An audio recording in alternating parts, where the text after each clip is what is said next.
How could someone describe an environment never before visited by humanity with such precision?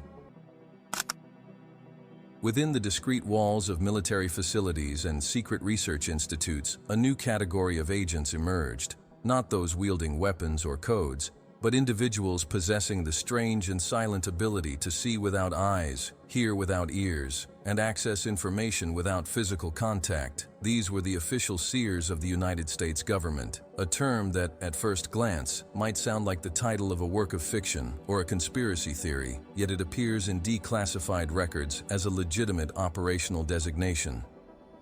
These men and women, trained in rigorous protocols of remote viewing, operated as a silent elite, far from the spotlight and public understanding.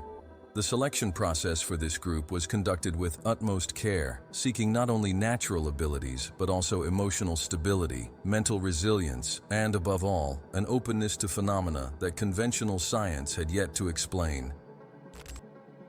Perhaps the most famous of these seers was Ingo Swann, not only for his accuracy but also for his direct contributions to the development of the methods used.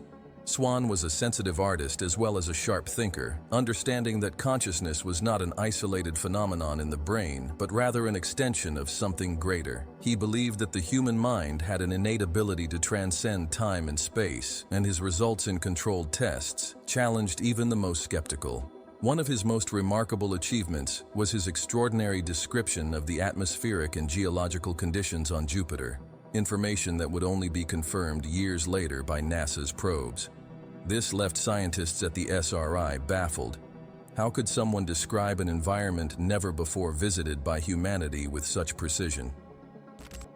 But Swann wasn't alone. Another key figure in the project's history was Joseph McMoneagle, a decorated military officer who participated in over 500 remote viewing sessions.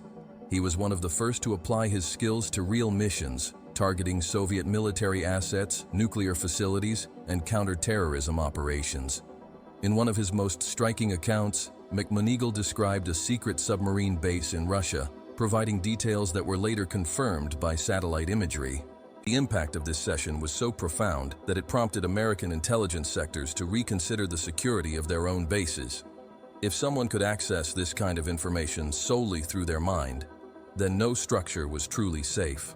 What was intended to be merely a tool for strategic attack also became a potential threat to the very system that employed it.